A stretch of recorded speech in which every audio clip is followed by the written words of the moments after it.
Martin!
Today is Monday, October 11th, 2021. Coming up on Roland Martin Unfiltered, live on the Black Star Network. What exactly happened to Jelani Day?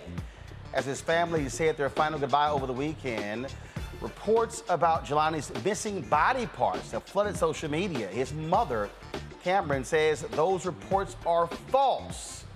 We'll give you the latest. Black COVID patients receive fewer medical follow-ups. Dr. Georges Benjamin will tell us why, what's going on. In Florida, a lawsuit over a mural. Someone thought it was a good idea to paint a city's first black female firefighter white. He's a former drug dealer who has been leading the charge to restore voting rights for formerly incarcerated folks. Desmond Mead is here to talk about getting his own civil rights restored by the Florida Board of Executive Clemency. Out of 2,250 loans, Old National Bank gave 60 to black applicants. Now they are being sued for discrimination. And one of our black and missing features has been found safe. We'll share you the update with you. Folks, it is time to bring the funk on Roland Martin Unfiltered on the Black Star Network. Let's go. He's got it. Whatever the miss, he's on it. Whatever it is, he's got the scoop, the fact, the find. And when it breaks, he's right on time and it's rolling. Best believe he's knowing. Putting it down from sports to news to politics. With entertainment just for kicks, he's rolling. It's on go, roll, y'all. It's Roland Martin, yeah. Rolling with Roland now. He's funk, he's fresh, he's real, the best, you know he's Roland Martin now.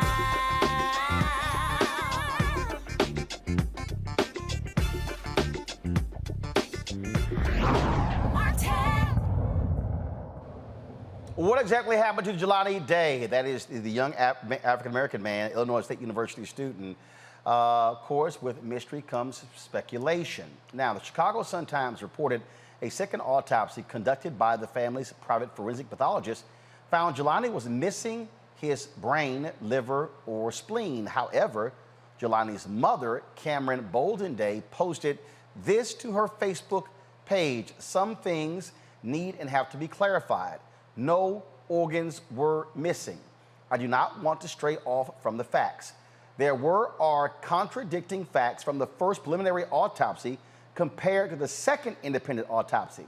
This is not a case of organ harvesting that I'm aware of. However, my son did not put himself in a river. My son was murdered, and my goal and purpose is to find out what happened and hold those responsible accountable. I need the help of the Illinois State Police and the FBI to find this information because Bloomington PD, Peru PD, and LaSalle County has failed my son and myself. Now, the hashtag What Happened to Jelani Day continues to trend on social media as the Day family continues to search for answers. Now, we reached out to Ms. Bolden Day to confirm this was in fact her statement, as other pages are claiming to speak for the family.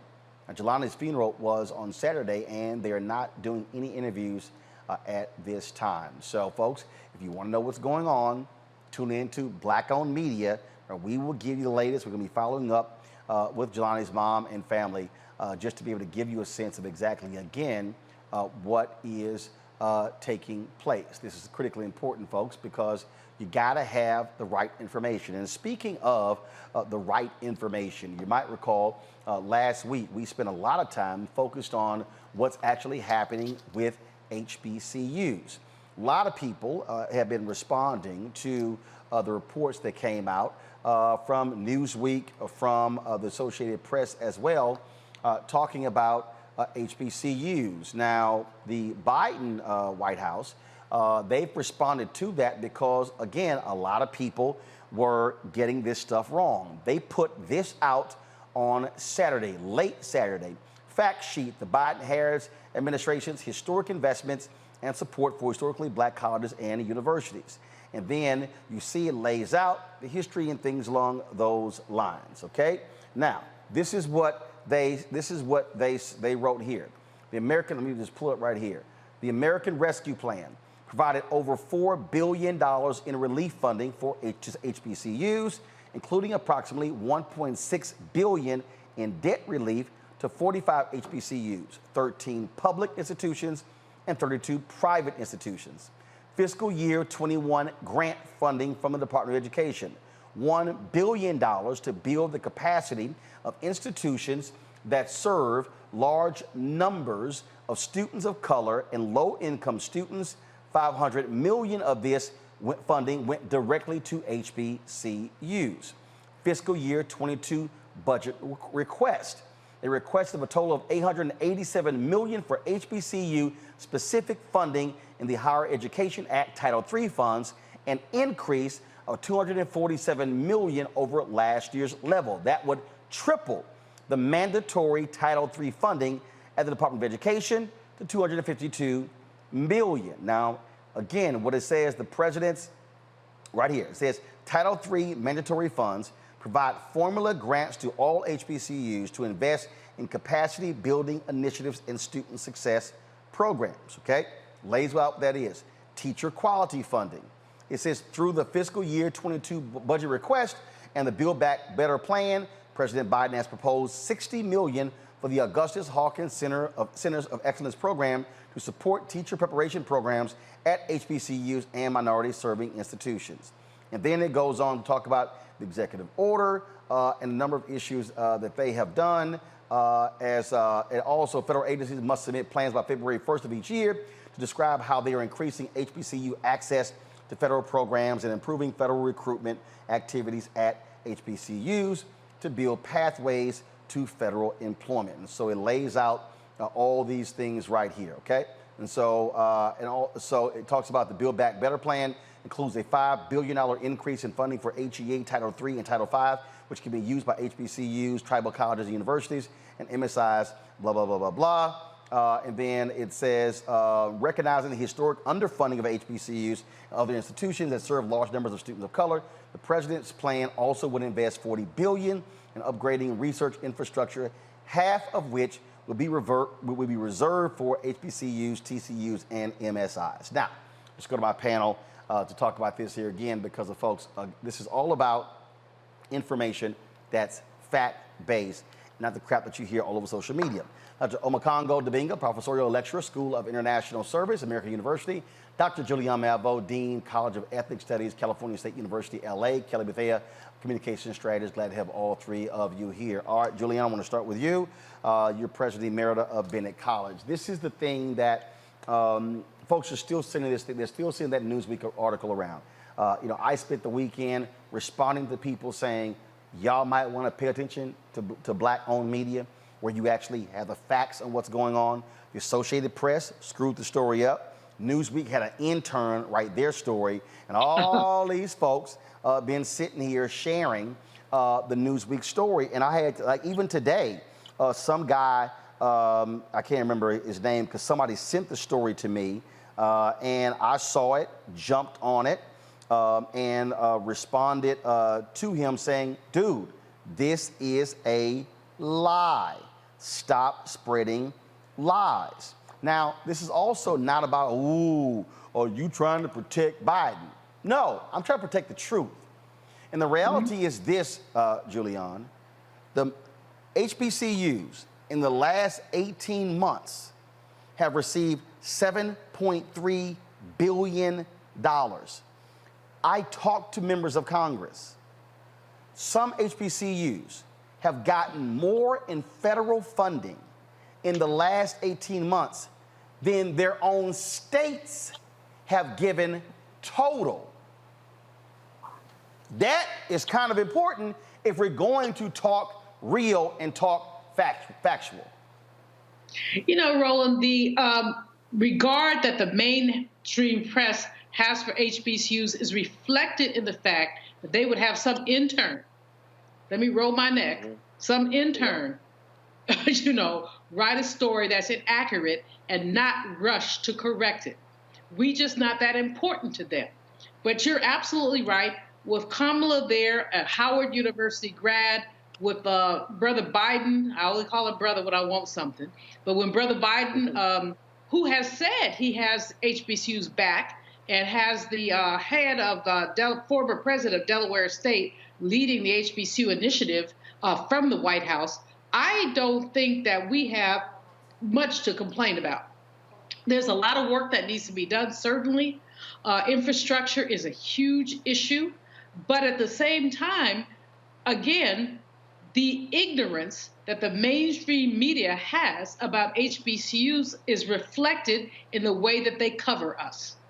There should be stories about where this money is going. There should be stories about the young people who are getting scholarships. There should be stories about the expansion. When I was at Ben, I increased the number of young people traveling abroad by a factor of 8.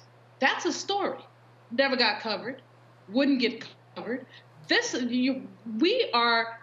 why Roland Martin, black media, so important, because these people would denigrate us, reduce us to pitiful folks when we know that we have an administration that is taking some care of us. Now, they could do better. I'm not going to say that they're perfect. They could do better. But the fact is that, as you say, some states, especially southern states, where the PWIs in those states get goo-gobs. Ole Miss gets more money, the University of Mississippi, more money from the state of Mississippi than any of those small Alcorn, other HBCUs in the state of Mississippi. Ditto, North Carolina A&T University has to fight for every penny they get. You know good and well what happens in Texas, because that's your state. And so those are the stories, how we're attempting to close the funding gap. And those are the stories that will not be told unless we tell them. And Congo, I've actually jumped on some folks' page and saying, y'all look like damn fools for repeating stories white media's dropping, but y'all won't bother to retweet anything from this show. Y'all won't bother to actually retweet real information or post real information. We did 3 segments last week. And again, to everybody who's watching, because again, some of y'all love running y'all mouths, let me explain to y'all. There are 3, and Julian, you know this, there are 3 main lobbying groups for HBCUs. Yes. NAFIO, Thurgood Marshall Fund, UNCF. Those are the 3 main. We had NAFIO and Thurgood Marshall on last week to lay out the facts. Then we followed up with Dr. Walter Kimbrough, who's been the president of multiple HBCUs, who's the president of Dillard University, who also laid the facts out. And all these folks here, they don't want to sit here and repost none of that, but they would rather repost a lying Newsweek article or an Associated Press article and not what is fact-based, where we actually heard from them on Congo right here on Roland Martin Unfiltered and the Black Star Network. You know, it's really ridiculous. It's like they say a lie can travel around the world while the truth is still getting its shoes on. And people are so quick to try to be part of a story that they have no particular concern for the facts. They want to do anything to particularly target Vice President Kamala Harris. You know, that this is part of that narrative of, like, you know, she's not black enough, she's not doing all of the work. And they're clearly showing that this administration is doing the work. And I particularly want to commend them for differentiating. We heard Congresswoman Frederica Wilson talk about this, making sure that HBCUs are getting that targeted money, because people always want to intertwine them with MSIs, minority-serving institutions, and HBCUs have to be specifically targeted. And the administration is doing that. And why would people want to be part of a negative story? Because these were the same people who, when Trump had these presidents of these universities at his school at the White House for a photo op, people were saying, oh, Trump's done more for Black America, HBCUs than anybody in history. We know it wasn't true. It was a lie. They allocated money that never got there. And people were so quick to try to lift that up, and they didn't care that the fact that that was a lie. But right now, we got facts, we got receipts, we got documentation, and people still want to be caught up in this narrative. And so I commend what they're doing. Like Dr. Malvo said, they need to be doing more. But look, at the end of the day, we need to be working, like you said, with Black-owned media who are out there putting out the truth. Roland, it's not that hard to get the facts. It's not that hard to find the truth. Turn on Roland Martin Unfiltered. Look at your social media posts. People are actually actively trying to tear people down who are doing the right thing and using lies to do it. And the fact of the matter is, there's enough about the administration that we can critique. We've been doing it here, talking about Haiti, talking about other things. But like you say, when you do bad, we'll talk about you. When we do good, we'll talk about you. We got to talk about the good and get rid of all of this nonsense of people who just want to put out these lies on a story that should be positive. You got 50%, 80% of judges coming from HBCUs, 50% of America's teachers coming from HBCUs. These are the stories that have to be told, and I'm glad that this funding is going in the direction that it needs to be going. And Kelly, you know, Reese always talks about this here. You know, I'm not sitting here begging people to send anything out, but it's amazing to me how I see a whole bunch of Negroes reposting something they see on CNN, MSNBC, and hell, we may have discussed it 2, 3, 4 weeks earlier. Okay, won't repost it, and then folk go, well, why the media getting it wrong? In fact, apparently, and again, I don't watch Bill Maher's show because he's full of shit, but I saw over the weekend, apparently, Killer Mike was on HBO Real Time with Bill Maher, and apparently he repeated that HBCU story that we now know is a lie. And I sent Killer Mike a text, when I heard about it, I sent Killer Mike a text message, and I said, Mike, here are the facts, okay? Here are the facts. And he said, I'll check it out. And somebody sent him a tweet, I'm trying to find it, and who they took exception to what he had to say, and he said, what you should be doing is calling out the mainstream media folks who did the story. I'm not going to find the actual tweet, but that's the real deal here. And what I keep saying to these black folks who keep falling for the okie doke, and I've actually talked to members of Congress, been on the phone with them, folks who've walked me through funding, who talked about what HBCUs are getting and how much. And we're only talking, see, here's the other deal, Kelly. We only talking Department of Education. We're not talking about what they're getting from Defense, Commerce, HHS, all the other federal agencies, and we are working on collecting that data. And so if we're gonna sit here and have a conversation, let's just not sit here and lie. And this is a perfect example of black folks, why you need to be trying to watch, listen, and read black-owned media and not sitting here repeating some BS you heard from white mainstream media. I mean, I couldn't agree with you more. My issue is that the #1 rule of journalism, and any journalist knows, anyone who has studied any modicum of journalism knows, is to trust but verify your source. Nowadays, it's almost as if you kind of have to skip the trust part. You just got to verify the source, because the sources out now aren't necessarily as trustworthy as they claim to be, or as we are used to them being. And perfect example is a story like this here. It is unfortunate that a lot of black people, I don't want to say most because I don't have those stats, but a lot of black people don't trust black people. And that's a large reason as to why, black people don't trust black media. We have been conditioned not to trust each other. And therefore, when we have black media, it's hard to come out of that conditioning and actually trust ourselves with the information that we curate and distribute, even though it is trustworthy, even though it has been verified. As you know, you go, twice as hard to only get less than half of the credit, and yet your information is some of the most trustworthy out there. And that is an issue that we come across as journalists, as people who are just truth seekers in general. So this is not the only time that this will happen. It is unfortunate that it surrounds a story as important as HBCUs. We all know how important those institutions are to our country, to our just our workforce. Every aspect of American life can be attributed to at least one graduate of every HBCU in the country. So again, you just need to trust but verify your source. And if you can't trust it, just verify it. And you use sources like Roland Martin Unfiltered. You use sources like BNC, Black with No Chaser, Blavity, all of these are sources from Black people, Black-owned media that go above and beyond. No. to Hold make up. sure that- Hold up.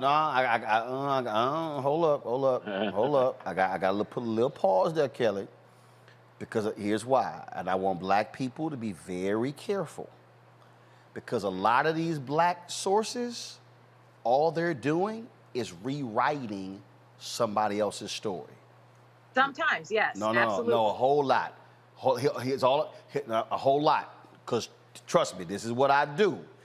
What happens is, so I just need, just because there's a byline on the article, when you read the article, and when they say, according to the New York Times, according to the New York and it'll Post, say at the bottom, according to the Washington real sources, Post, AP or something like what they've that, done is, here's what they've done. I'm just being honest with you, Kelly. What they've done is they've rewritten, it's called aggregating. They rewrite somebody else's story, and it gives you the illusion or the veneer that they wrote it. Here's the deal. If you want to know what's real, if it says so-and-so told the griot, so-and-so told Blavity, so-and-so told Black Enterprise, that means they actually talked to him as opposed to grabbing somebody else's quote. When I was at TV One, I told News One, I said, hey man, y'all stop rewriting other people's shit. I'm like, because my deal is, this personal to me. If it's somebody that prominent who's Black, pick the phone up. So that's just the thing and I'll see these articles that are being blasted out, and folks like, oh, I read it in so-and-so. And I'm like, no, you just read the same thing the white folks wrote. They just slapped the Black name on it. That's all I'm saying, is be real careful when folk are looking at some of this stuff. But you're right. But and Kelly, this is why, to all the yahoos out there who talk about, man, why are you sitting here going hard at people over advertising? Because this is why we can't hire more Black writers. This is like it right here. Why are we fighting for the HBCU money? So they can have better buildings, new classrooms. They can pay the professors more money. They can create more programming. It is amazing to me, Julian, when I deal with some Black people who, man, why are you sitting here begging a white man? Can you please tell me why in the hell, if $322 billion is being spent every year in advertising, we shouldn't get our fair share? If the federal government is sitting here sending billions of dollars to universities, HBCUs shouldn't get their fair share? And I'm like, and the same fool who go, why you begging a white man for this, is the same fool who will say they support reparations. Well, who the hell you gonna get that from? We are not begging when we stand up for ourselves. Harvard, Yale, Princeton get about 60% of the federal dollars for research. Morgan State may come closest in HBCU land to getting research money. Even colleges who've jumped through every hoop to become Research Ones, and Research Ones means that you qualify for more federal dollars. Even those colleges who spent millions of dollars to qualify as Research Ones don't get the dollars. This is, forgive my language, some of your watchers have said that I have a potty mouth. I do. This is a bullshit. Bullshit. I mean, I'm not going to say it again. The fact is that HBCUs historically have been sidelined from federal dollars, have been sidelined from opportunities. It is absurd. And this, again, Newsweek, somebody needs to just take them off the newsstand, because they should call them non-Newsweek. When I saw that piece, I was like, who wrote this? And now you telling me it's an intern? They would not have an intern write a piece about research at Harvard. They wouldn't do that, or they'd have somebody fact check it. And so Kelly is right about the sources, but we also have what fact checking? I mean, back in the day when I was a baby girl and just started in writing, they fact check everything I wrote, including the and the. I mean, fact check everything that I wrote, because I do have a tendency to be hyperbolic. That ain't the point. But the point is that you can write anything about Black people and nobody cares. Roland, I cannot tell you how incensed I am about the ways that HBCUs have been attacked by these white people who are crazy. And let me just call it that, crazy. They do not want to see Black people thrive, and they will do anything to stop it. And telling lies on us, all kind of lies on us, is part of that. All I'm saying is, folks, y'all get the real deal here. And when something, and y'all need to understand, when something jumps off, I'm not chasing behind the New York Times and the Washington Post and the Wall Street Journal and USA Today. I pick up the damn phone. Yes. I text folks directly. Do y'all understand?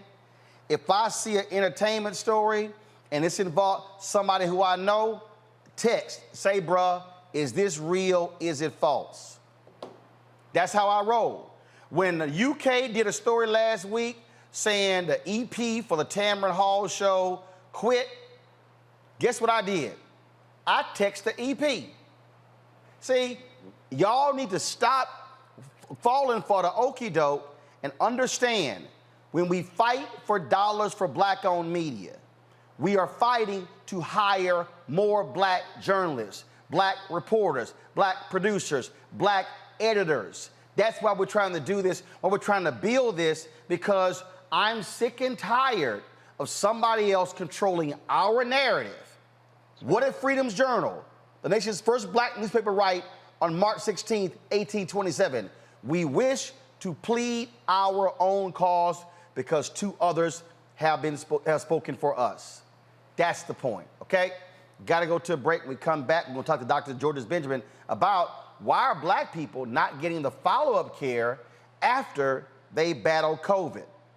That's next, right here on Roland Martin Unfiltered, broadcasting on the Black Star Network. Download the app today.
Betty is saving big holiday shopping at Amazon. So now, she's free to become Bear Hug Betty.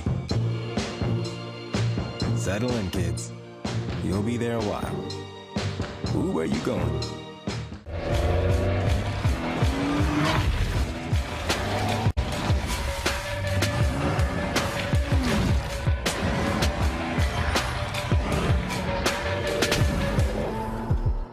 Hi, I'm Kim Burrell. Hi, I'm Carl Payne. Hey everybody, this is Sherry Shepherd. You're watching Roland Martin Unfiltered.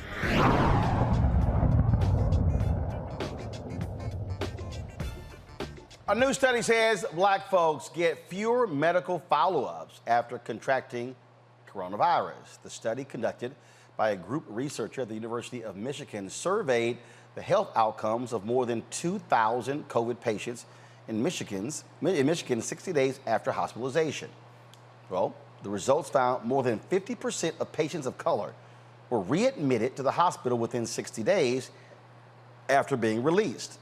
Black people were more than 65% more likely to experience moderate to severe financial impact because of COVID-19. The study also revealed it took Black patients 35.5 days to return to work, the longest delay of any racial group. Now, right now, the U.S. is reporting more than 45 million COVID cases. 733,000 people have died. Joining us now from Washington, D.C., Dr. Georges C. Benjamin, Executive Director of the American Public Health Association. Doc, glad to have you back on Roland Martin Unfiltered.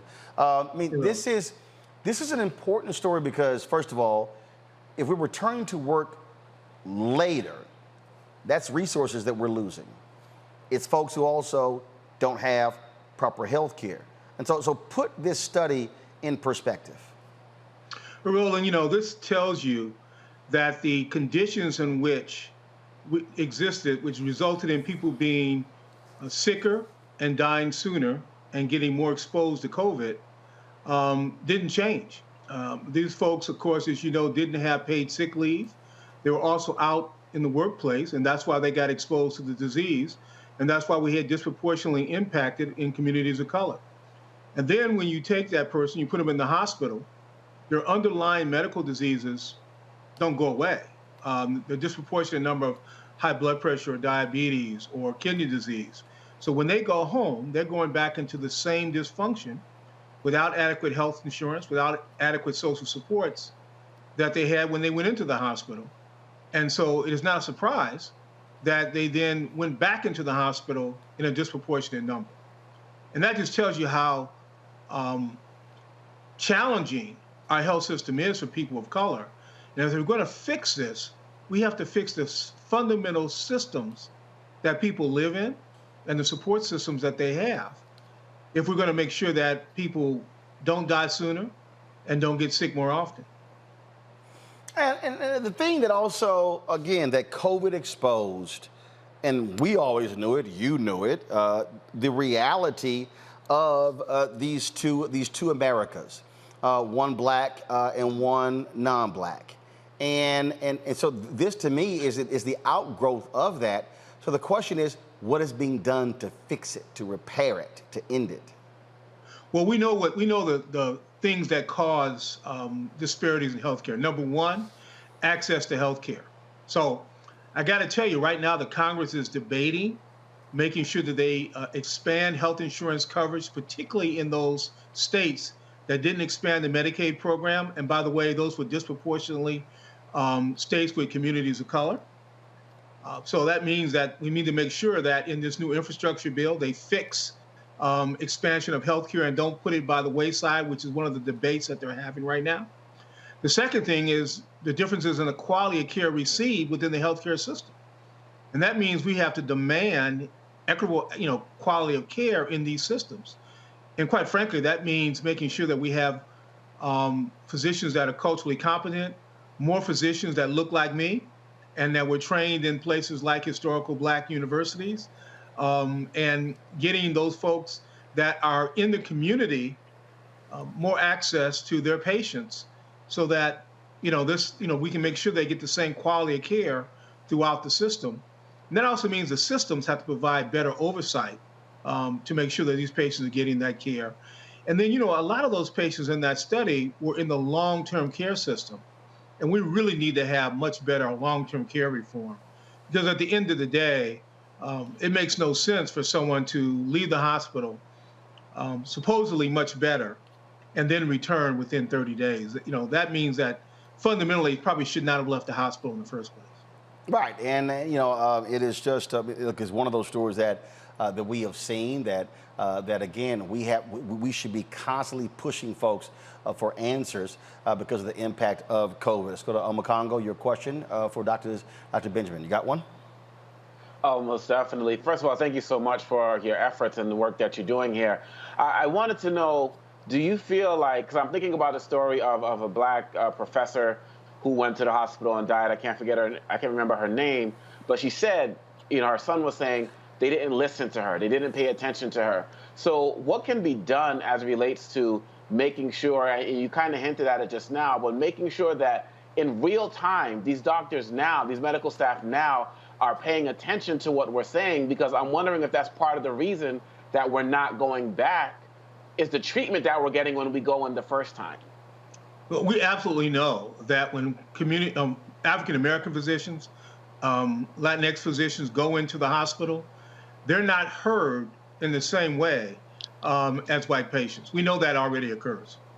We also know that different assumptions are made about those patients when they come in. There are assumptions made about their basic lifestyle, what they're doing, what they're thinking. And quite frankly, that's because physicians aren't listening to their patients as well as they need to. There's no doubt about that. By the way, it's not just physicians. It's the whole system. It's nurses. People get discharged when they shouldn't. If we discharge you, it's really your problem about what your housing situation is. When no. The health system has a role in making sure that when they discharge you, that you have the adequate supports. So that says a lot about poor discharge planning for some of these patients. Kelly. Hi. Something that I was kind of taught by family and the like, especially when it comes to hospital care, is how to advocate for yourself. In that, making sure that when a doctor denies you a certain test or a certain procedure, that you say on spot, please put on the record that you denied me an MRI. Please put on the record that you said that I shouldn't have this kind of prescription because of X, Y, and Z. And that way, it's kind of like a cover your ass type of maneuvers, just in case something happens with your health after you leave. Is there some kind of keyword or phrase in that same type of vein for COVID patients that people need to be aware of? So if they get denied a certain test, if they get denied a certain type of prescription or something like that. And I also understand that a lot of these patients can be incapacitated in their own right. So what can their advocates do? Like, say the wife or, some type of power of attorney equivalent is in the hospital with them. What can they do on behalf of the patient to make sure they're getting all the care they could possibly receive in their predicament? Well, so first thing you need to know is that you're absolutely right. You have to advocate for yourself. And look, the health system has gotten so complicated. You absolutely need an advocate. Even if you're going in for a routine scheduled procedure, you need to have an advocate there for you because, quite frankly, you're often given medications that don't allow you to make those decisions as clearly as you would like to. So you need to have an advocate. Second thing is know that hospitals have a patient advocate in the hospital. And you need to ask for that advocate anytime you're unclear or unsure about what you're asking. And look, always say why. Why am I getting this? And they should not be uncomfortable explaining to you why you're getting a piece of medication. They should be able to share that with your loved ones. The most common thing that often happens in hospitals is they say, we can't share this information with you, about your loved one because of HIPAA, which is, of course, that's the privacy protections that certainly patients should have. But you need to be real clear that when you go in, that you give the right to have your patient advocate to answer questions for you, to ask doctors what's going on with you, ask the nurse what's going on, and you should insist that you get your questions answered. And that means including asking for the senior nurse on duty, the hospital administrator. And you don't have to be polite about it, but you have to be firm and insistent. Julian. And don't sign anything that you don't want you to sign. There's no reason for them to put a piece of paper in front of you and have you sign it. They're very, sometimes there's emergency conditions when you need to sign something very quickly, but most of the time that's not the case. Doc, I appreciate you so very much. I appreciate what you've done with public health because public health really speaks to what we need in our community. One of the things that you said is talked about the advocacy piece, but the advocacy piece, frankly, is not often there. The patient advocate works for the hospital. They don't work for us, they work for the hospital. And that means that they're covering the hospital's hind parts, not our patients' hind parts. What do we need to do to make our system more responsive, given the fact that we have a disproportionate number of us, Black folks and others, who have not been vaccinated, which means that they're at a disadvantage if they contract COVID and then go to the hospital? I have a ignorant brother, for want of a better word, a sibling, who refused to get the vaccination, then got COVID. They wouldn't take him at the hospital. And I kind of halfway don't blame them, but that's another story. But how do we advocate for folks like Well, let me step back. Huh? Let me take that apart. First of all, we need to make sure that we push harder to get our loved ones to get vaccinated. There is no reason not to get vaccinated. There are very, very few contraindications to getting vaccinated. I know. I've heard every single excuse not to get vaccinated, and I've seen all the incentives to get, for encourage people to get vaccinated, from money to lotteries to other things. And my argument is, if death isn't an incentive, I'm not quite sure what is. And we know that the vaccine is safe and effective. And so we need to continue to insist that our community takes apart these crazy rumors and come to their senses. And I'm not trying to, upset anybody. I'm not trying to speak down to anybody. But the truth of the matter is, they need to get the shot right now. If they have questions about it, that's okay. But they need to get those questions answered. And then at the end of the day, if they're still uncomfortable getting the vaccine because they've talked to a trusted messenger and they're still uncomfortable and decided they want to take a risk, I understand that. But they're really putting themselves and their loved ones at risk. Now, the second part about someone who hasn't been vaccinated and then the healthcare system doesn't want to take care of them, I don't accept that. I think that's inappropriate. We have people that don't take their insulin. We have people that use substance abuse. We have people who, don't take care of themselves in a variety of ways, and we still take care of them. And we should still do that, even though somebody, foolishly in my mind, has not yet, been vaccinated. Again, assuming that they're not someone with a medical contraindication, again, very, very rare. I do think, though, we have to, plan to be an advocate. That means getting a medical power of attorney, getting your spouse, your cousin, your significant other, someone who's probably going to be around you most of the time, to have that power of attorney for you. Make sure that you have a relationship with a physician, your primary care doctor, and make sure your doctor has a copy of your medical power of attorney. And with our system today, quite often your doctor isn't the one. The doctor you see in the outpatient is usually not the doctor that takes care of you in the inpatient. So when you go into the hospital, your loved ones and your friends need to make sure your doctor knows that you're in the hospital, because far too often we go into the hospital and the only time your doctor knows you were there is when you come back to see them several weeks later after having been discharged, because that communication hasn't occurred. And that's one of the first things you need to do, is make sure your doctor in the outpatient setting talks to the doctor taking care of you on the inpatient setting. And that's something you can and your families can advocate for. All right. Dr. George Benjamin, always great to have you on the show, giving us the information. We certainly appreciate it. Thanks a lot. Thanks, Roland.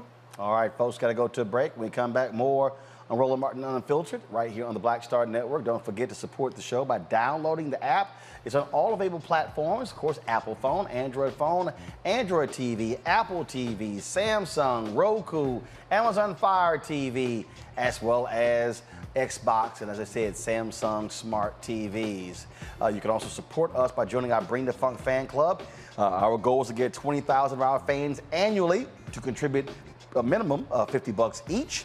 That's $4.19 a month, 13 cents a day. All you gotta do, you can give to Cash App, PayPal, Venmo, Zelle, Cash App, $RM Unfiltered. PayPal is R Martin Unfiltered. Venmo is at RM Unfiltered. Zelle is Roland at RolandSMartin.com. Roland at RolandMartinUnfiltered.com. And remember, you give to YouTube, appreciate that, but we only get 55% or 55 cents of every dollar you give. They keep 45%, so if you give to us direct, we got all 100% we can put right back into the show. So please do that. Got to go to a break. When we come back, Desmond Mead, we'll hear from him, finally gets all of his rights restored. You're watching Black On, Unapologetic, Roland Martin Unfiltered, Black Star Network. Back in a moment. Oh, that spin class was brutal. Well, you can try using the Buick's massaging seat. Oh, yeah, that's nice. Can I use Apple CarPlay to put some music on? Sure, it's wireless. Pick something we all like. Okay, hold on. What's your Buick's Wi-Fi password? Buick Envision 2021. Oh, you should pick something stronger. That's really predictable. That's a really tight spot. Don't worry, I used to hate parallel parking. Me too. Hey. Really outdid yourself. Yes, we did. The all-new Buick Envision, an SUV built around you, all of you. Once upon a time, there lived a princess with really long hair who was waiting for a prince to come save her. But really, who has time for that? Let's go. Feeling myself. I'm feeling She ordered herself a ladder with Prime one-day delivery, and she was out of there. I want some hood girls looking back at it and a good girl in my tax bracket. Now, her hairdressing empire is killing it. And the prince, well, who cares? Prime changes everything. But I'm back at it and I'm feeling myself. Hello, everyone. I'm Godfrey, and you're watching Roland Martin Unfiltered. And while he's doing Unfiltered, I'm practicing the wobble.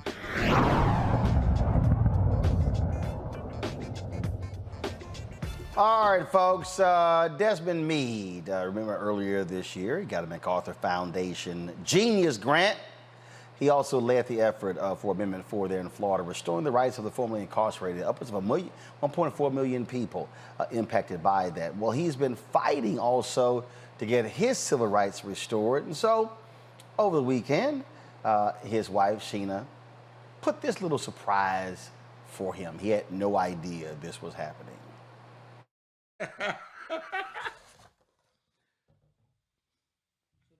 Wow. When did this come in? Come in, Nick. I have to read this. Show everybody what it is. Oh. Bam. Clemency. State of Florida.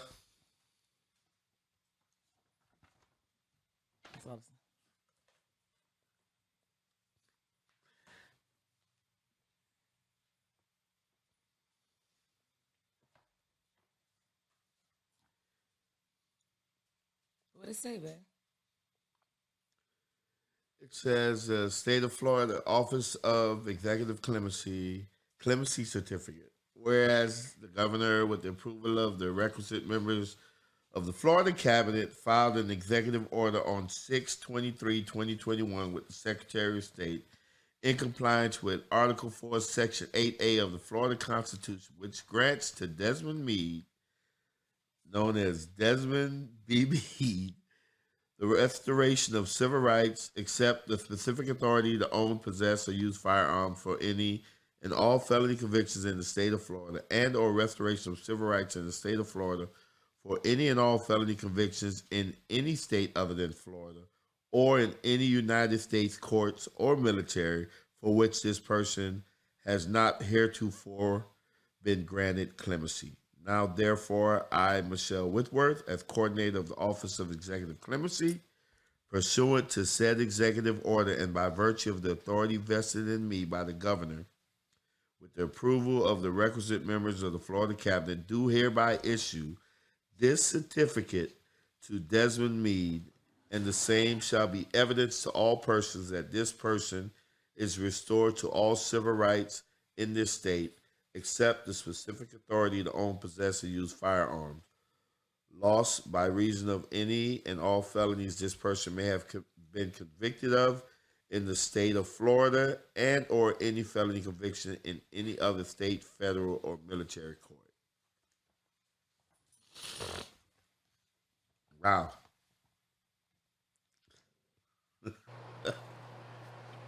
And Desmond Mead joins us right now on Roland Martin Unfiltered. Desmond, glad to have on the show. And just so y'all know, y'all might be saying, man, that's really a great shot of Desmond. Desmond has been in this desperate competition to keep up with me when it comes to his video equipment. He literally has tried to recreate the Roland Martin Unfiltered Black Star Network studio. And so I buy something, I put it on Instagram, all of a sudden he'll get it as well. And so y'all can thank me for Desmond's shot looking this great. And his wife keeps telling him, stop trying to compete with Roland. Well, hey, listen, you got that right though. You set a high bar though, Roland. I got to give you that, and you encourage me and motivate me to keep getting better and better with this equipment. I tell you that. Well, you're looking good. You're looking good. Well, you got a little emotional there. How long had you been waiting and fighting to get that letter? Man, Roland, since I think I applied somewhere around 2007, 2008. So it's been well over 10 years, man. And you know, my wife has been trying to get me to look at that clip all weekend, and I just kept refusing to because I know it was been emotional for me. So just hearing you replay that again is getting me a little bit emotional because there's been a lot of weight and burden I've been carrying. You know, earlier this year and last year, with the governor denying, my pardon application, but I had to keep a strong face because, we're fighting for something just bigger than me. But, it did hurt that, I didn't get a pardon. It did hurt that, that I didn't get my rights restored all the way, but I'm happy now, man, because at least that part is out of the way now. One thing that Sheena said in there that I don't think you showed was that, many years ago, yeah, I could have probably gotten my rights restored but as a special favor, but everybody else would have been left behind.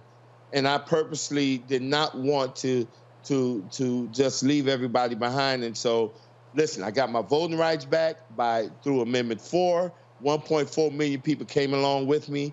And now I got the rest of my civil rights because even though Amendment 4 gave me my voting rights, I still could not sit for the Florida bar and possibly practice law in the state of Florida.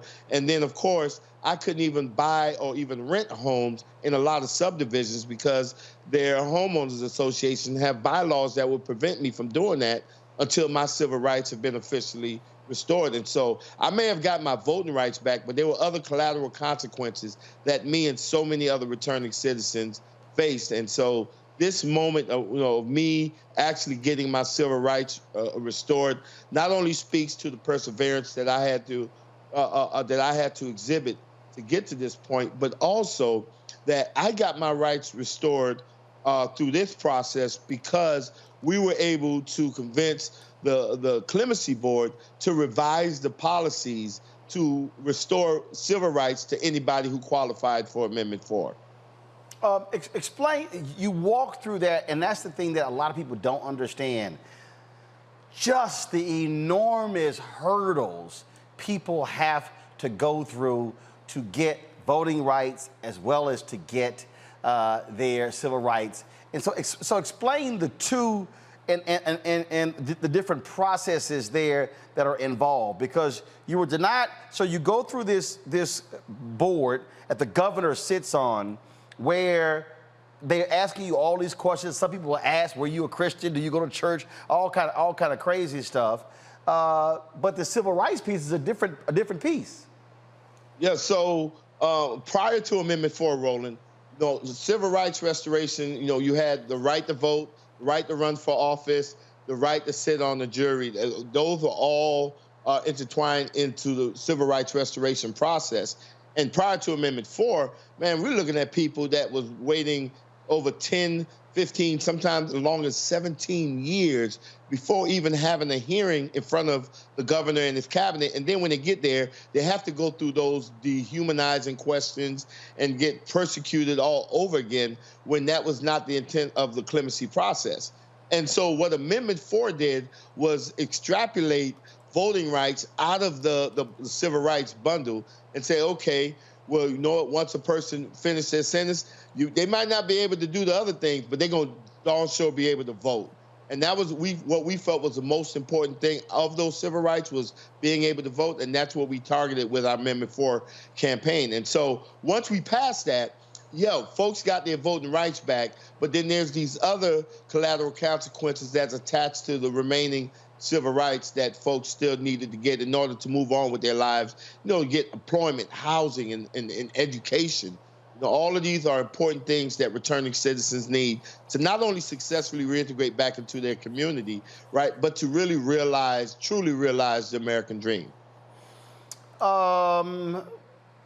You going through this, I mean, obviously, has been helpful in that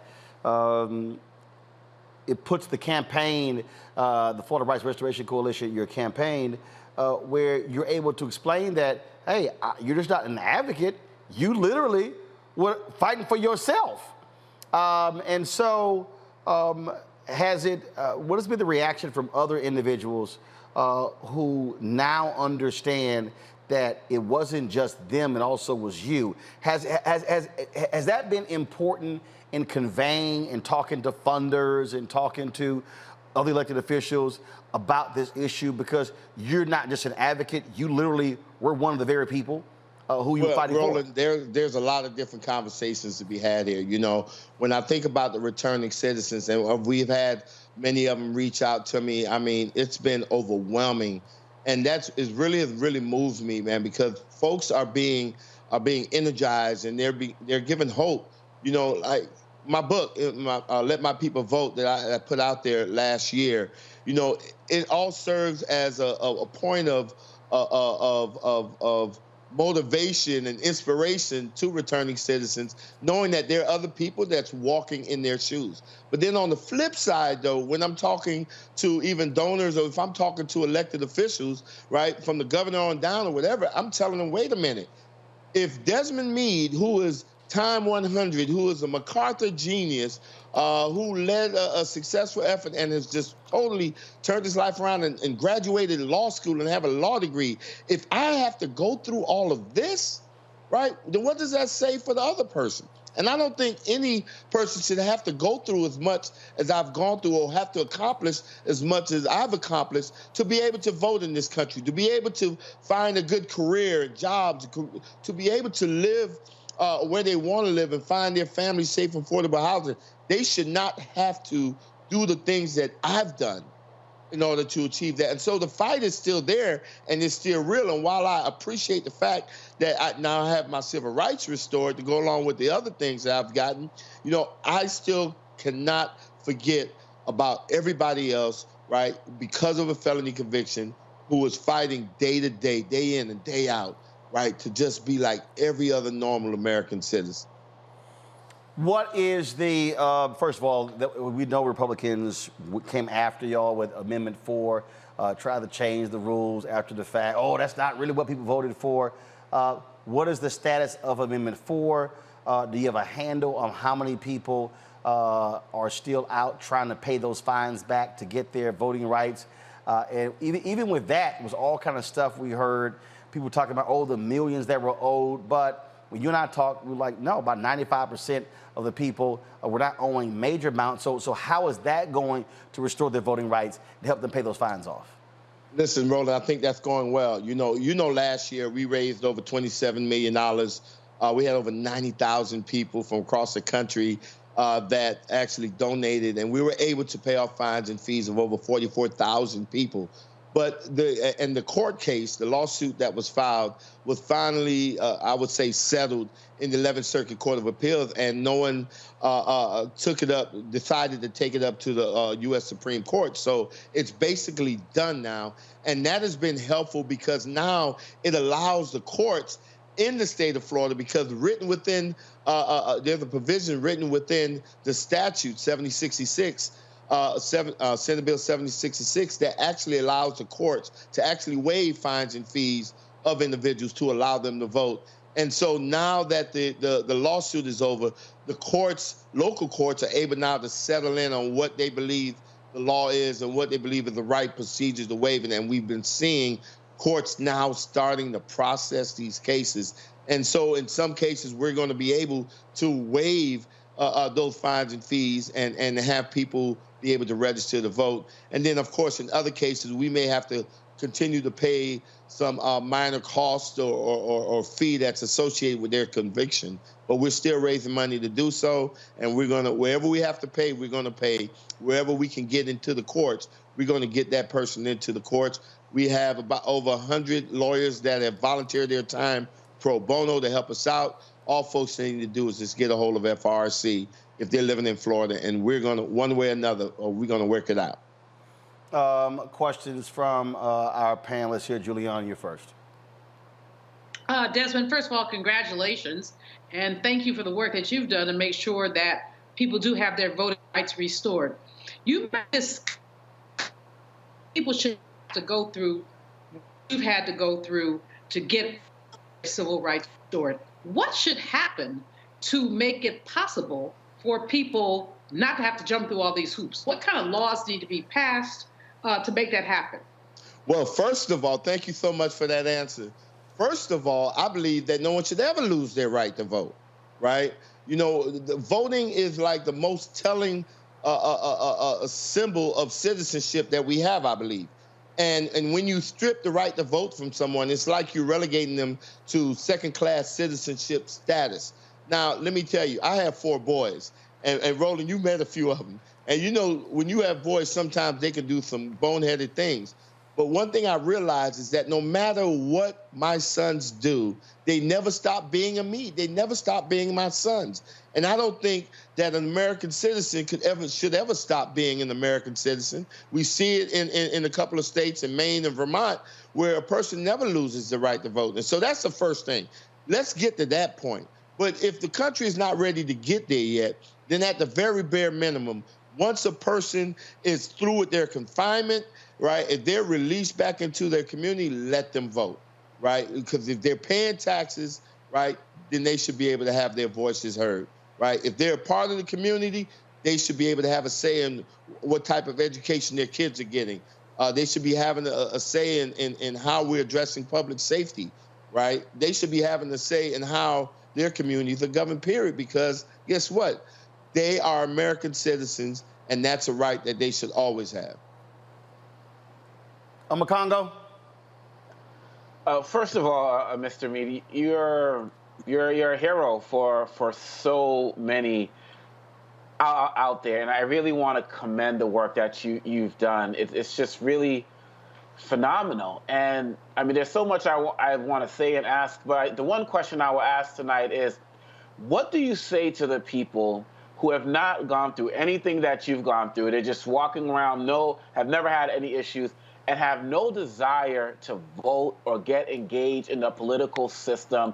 Basically, they take it for granted, not knowing they can lose it at any moment like you did.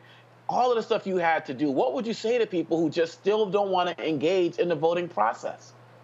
Trying to get me riled up with that question. Let me tell you. First of all, before I answer that question, let me just say this, because I heard you mention the word hero. You know, let me tell you, man, one of the things, I don't know if you've seen the list of the MacArthur Genius Fellows, man. One thing that was historic was the fact that there were 2 people on that list who were formerly incarcerated. Myself and Brother Reginald Dwayne Betts, who is a lawyer, a poet, and all things in between. That's an amazing guy. And so that moment, I think it was special, because now the voices of people who've been through something are being elevated at a level such as this.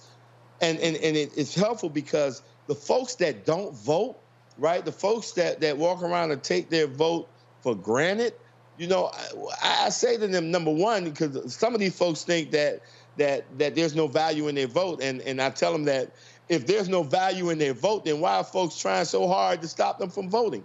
Right? There's obviously some value there, because folks are going above and beyond the call to prevent them from voting. That in itself should be telling.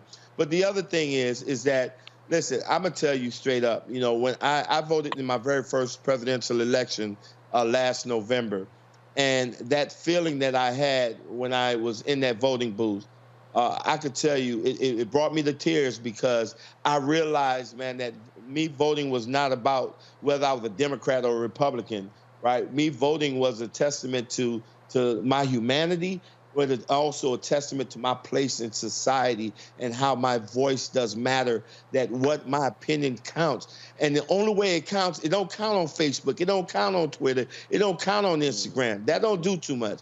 But what would make it really powerful is when you go in there and you vote, because that's the one place, that's the equalizer in that voting booth, right? You got just as much power as Bill Gates or Jeff Bezos when you go and vote. And I would encourage folks that, listen, don't let your power just lay wasted on the ground, right? Because there's so many people that has died for it, so many people that have fought for it.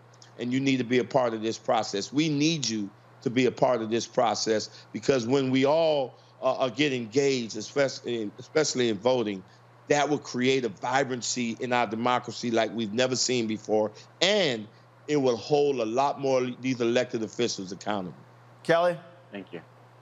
Hi, Mr. Mead. Thank you for coming on the show, and congratulations. I'm incredibly happy for you. My question has to do with the fact that you were granted clemency but not a pardon, and the governor did give his rationale behind that kind of didn't make any sense. But my question to you is, if you are restored your civil rights as a result of this measure, why is the word felon even associated with those who go through the steps to make sure that their civil rights are restored? What rights don't you still have, even though these measures have been taken, such that felon still needs to be a part of your record? And further, if it's not an expungement, exactly what is it if you are going through all of these measures to be cleared? And technically speaking, you are cleared by way of your civil rights being restored to you. Why the stigma? Why is that still attached to your name? That's a great question, and it has nothing to do with the clemency process. I'm glad you asked it, because we fight so hard to help to shift the narrative. One of the things is, number one, we don't even refer to people like myself as felons. All right, there are different identifiers that folks across the country use. In Florida, we use returning citizens. Some folks use justice impacted individuals, and some use just formerly incarcerated persons. But what we do know that first and foremost, we're people. But that word, that stigma, felon, right, comes from the same practice that we've seen our country use. Matter of fact, we've seen them use it to almost perfection in the bombing of Hiroshima and Nagasaki, right, where a country just killed like thousands of innocent women, men, and children, right? But they were only able to do so by creating a narrative that dehumanized the Japanese people and desensitized the American people as to their humanity. And they've done such a great job that when the United States dropped that bomb and obliterated these thousands of individuals, rather than there being outrage, there was celebrations in the streets, right? And that's the same way that they've done, especially with the minority community. When you talk about putting that word felon next to our name, all that does is dehumanizes us and desensitizes you as to the plight that we're facing. And we've seen actions of it. And, we talk about George Floyd, Sandra Bland, and all these other cases, but these was going on years before, but the people in charge or our supposedly allies never gave us any credibility when we were fussing and we were complaining about police brutality and use of excessive force in jail and prison conditions. No one we weren't the perfect client because we were felons, and people didn't see our humanity as much as they seen the humanity of a person who has never been in trouble and got a few degrees and got beat down by the police. But the actions were still the same. And so the word felon, we're trying to get rid of it because it serves no use other than to create conditions in which we will ignore or glance over the treatment of people, right, that should not be occurring. And that's for the use of the word illegal before immigration. When you put a legal alien, a legal immigration, then it creates a different mindset, and folks are not as empathetic as to the issues that immigrants or people with felony convictions are going through. All right, then. Well, look, we certainly appreciate it. Thank you so very much. Congratulations on it. More work to be done, and of course, we're standing right there with you along the way. Any help that we can provide, just holla.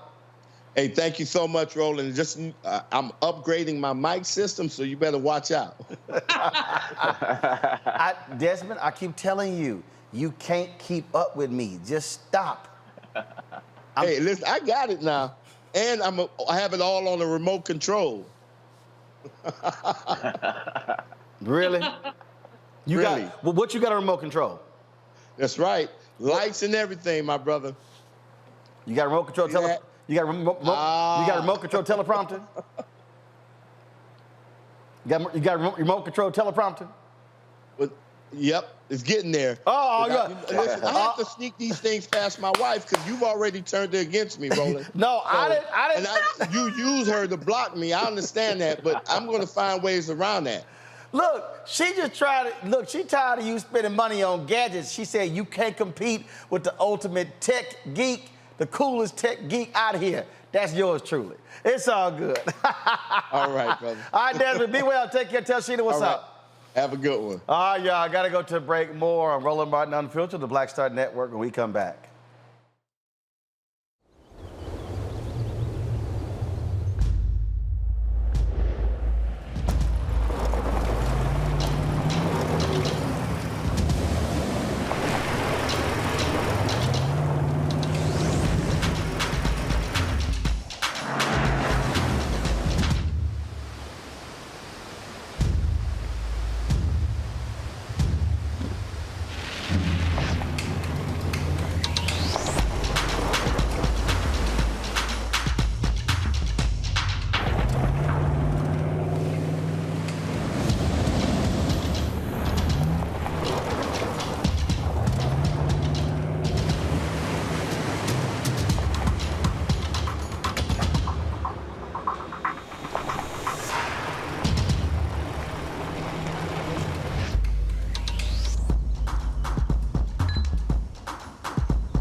Maureen is saving big holiday shopping at Amazon, so now she's free to become Maureen the Merrier.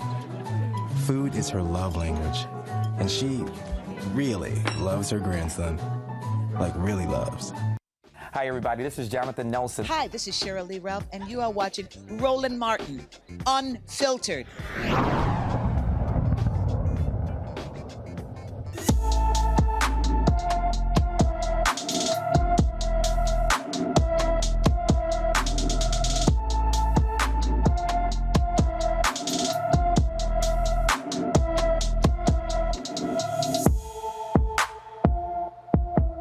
17-year-old Rayanne Goni was last seen in Phoenix, Arizona on June 24, 2021. She has black hair, brown eyes. She stands 5 feet 5 inches tall and weighs about 140 pounds. If you have any information about Rayanne, you can ask to call. You can call the Phoenix Police Department at 602-262-6151, 602-262-6151. Also, folks, there's some good news to report on one of our black and missing we told you about last week. After being missing for a month, 30-year-old Kayshawn Cookie Smith is safe and back with her family. The Los Angeles County Sheriff's Department confirmed Kayshawn was found at a Los Angeles area hospital on Thursday. She is reported in good condition, so thank God that she is safe. Folks, in Florida, a black female firefighter files a lawsuit over a mural depicting her with a white face. Latasha Clemens, the first black female firefighter in the city of Boynton Beach, says the mural intended to honor her and others for their service to the city reflected her as a white member of the city fire department. She provided a picture for the mural. A mediation session will take place on November 30th. Clemens became the city's first black female firefighter in 1996. That's a strange story. Folks, after leaked emails reveal a racial tirade against the president, the head of the NFL Players Association, Jon Gruden remains in hot water. Of course, he's the head coach of the NFL's Las Vegas Raiders. He used racially insensitive language to describe DeMaurice Smith, who was black. Email was sent in 2011. Gruden, who was white, was working as the lead analyst for ESPN's Monday Night Football at the time. He sent the email to the president of the Washington football team, in which Gruden wrote, DeMaurice Smith has lips the size of Michelin tires. This summer, the email was discovered as part of an NFL review of workplace misconduct at the Washington football team. This has led to a lot of conversation. He apologized, said he had no racist bone in his body. A lot of NFL players and announcers over the weekend were commenting on this. A lot of people were not happy with Mike Tirico and Tony Dungy. They said who gave Jon Gruden a pass last night. let's go to my panel here. What should happen here, Makongo? He says, meant no ill harm, no racist bone in my body, address the team. There are some others who are saying this is problematic in a league where nearly 70% of the players are black. Absolutely. And, you know, the NFL, when it comes to issues relating to race and racism, they like to do things for show, you know, making sure they have a bunch of black entertainers at the halftime show, playing the black national anthem. And they like to do these things for show, but they need to get down to actual fines, suspensions, all of these types of things. They have policies for people who abuse illegal substances. And so why are they not doing anything as it relates to this? At the end of the day, this is a organization that penalizes people more for abusing substances than abusing their spouses. And I haven't seen any real repercussions for anything racialized that has happened in any way, shape, or form. And then we see people on the opposite side, like a Colin Kaepernick, who actually fight for racial justice and can't get a job within the league. And so it's another example of the hypocrisy within the NFL when it comes to anything relating to race and racism. Kelly? I just find it funny how white people will disparage African-American features, predominantly African-American features, yet want it on their own bodies, by and large. Now, granted, this is a man who's talking about another man. However, the irony still just isn't lost on me. And for him to say he doesn't have a racist bone in his body, there are ways to talk about other people without mentioning their physical attributes, and the fact that historically in this country, big lips has been disparaged and mocked, especially within the black community by white people. He's either really dumb, really dense, or both, to think that there is no undertones of racism here, no racial undertones in his language, in his rhetoric. Apologize and move on. I doubt he's going to get fired over this, so I guess that's the best solution. Julian? Kelly is right about many things in her comment, but especially about the way that white people want our features. You know, they will talk about our big lips and meanwhile go get collagen put in theirs to make theirs bigger. But the fact is that if I were a black player, I wouldn't play for this man. I mean, he can say he doesn't have a racist bone in his body. He does. We know what the depiction of black people throughout history has been, that reduced our features and exaggerated our features and all of that. So this is really, quite frankly, disgusting. Now, we can say, okay, this happened 10 years ago, whenever he did it, but that means he's always had a racist bone in his body. He thought it was okay to describe one of his players that way. No, he's not going to be fired because white people don't fire each other for talking ugly about black people. But like I said, if I were a player, which of course that's like if I were God, but if I were a player, I would play for his behind. I would even speak to him. That is disgusting, and it is consistent with the way that black people have been depicted and treated in our society. The issue here is that NFL is going to have some type of response, even though at the time Jon Gruden was not coaching in the NFL. He was with a partner of the NFL, that is ESPN. And remember, the investigation was dealing with the Washington football team because of the sexual harassment claims that were leveled against that league. This was uncovered in those emails.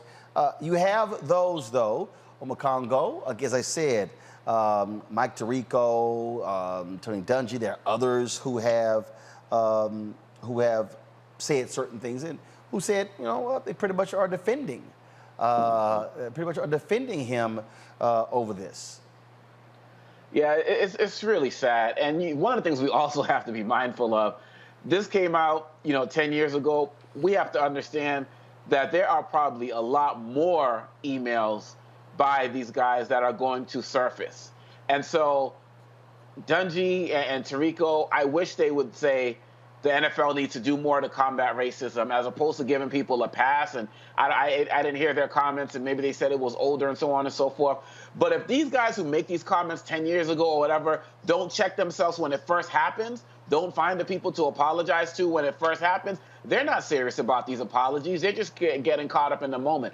I think if we go down the history and find more of this investigation, there's going to be a lot of comments that were made about players, about individuals.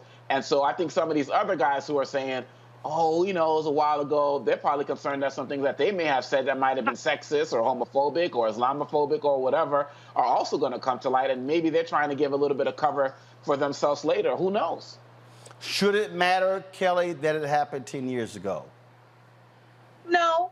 I think that the emails are just as relevant now as they were 10 years ago. I would not be surprised if you find emails from yesterday saying something very, very similar. Racism has no expiration date, and neither should an apology. Juliana. You know, locker room conversation denigrates women, denigrates black folks, and it's all okay, and everybody yucks up about it. When you make some comment, this is why women have had such a hard time, you know, covering sports, because so many men have such little respect for them. And this is why so many African-American players, especially a couple decades ago, have had a hard time, you know, breaking into some sports or being accepted or being sportscasters because there's been so little respect for them. No, it doesn't matter that it happened 10 years ago or 20. What matters is that the NFL says this is unacceptable. And that's what I think there's a reluctance to do when you get these other people making excuses. It's like saying, oh, it's okay, it's just a joke. Well, no, you cannot joke about my lips. You cannot joke about my identity. Those are not jokes, those are attacks. It's what I would call linguistic genocide. In other words, we're basically killing people. Not with guns, but with your words. And it's unacceptable. All right, folks. Again, I got to go to a break. When we come back, we'll talk more about Unfiltered, about a variety of topics. And, of course, some of them we still want to get into that for you to break down. Also, we want to talk about banking lawsuit. This is really important. This bank is being sued for not providing loans to African Americans. Also, folks, do this. You've seen the ads that are running from Amazon and Buick. Folks, you can do this here. First of all, Amazon, Buick, and Nissan. What you can do is you can actually hit the link that's in the description for more information on these advertisers. We appreciate them supporting Roland Martin Unfiltered. And so, we'll take the break. Be back in a moment. Oh, that spin class was brutal. Well, you can try using the Buick's massaging seat. Ooh, yeah, that's nice. Can I use Apple CarPlay to put some music on? Sure, it's wireless. Pick something we all like. Okay, hold on. What's your Buick's Wi-Fi password? Buick Envision 2021. Oh, you should pick something stronger. That's really predictable. That's a really tight spot. Don't worry, I used to hate parallel parking. Me too. Hey. Really outdid yourself. Yes, we did. The all-new Buick Envision, an SUV built around you. All of you. Once upon a time, there lived a princess with really long hair who was waiting for a prince to come save her. But really, who has time for that? Let's go. Feeling myself. I'm feeling She ordered herself a ladder with Prime one-day delivery, and she was out of there. I want some hood girls looking back at it and a good girl in my tax bracket. Now, her hairdressing empire is killing it. And the prince, well, who cares? Prime changes everything. Hey, I'm Amber Stevens-West. Yo, what up, y'all? This is Jay Ellis, and you're watching Roland Martin Unfiltered.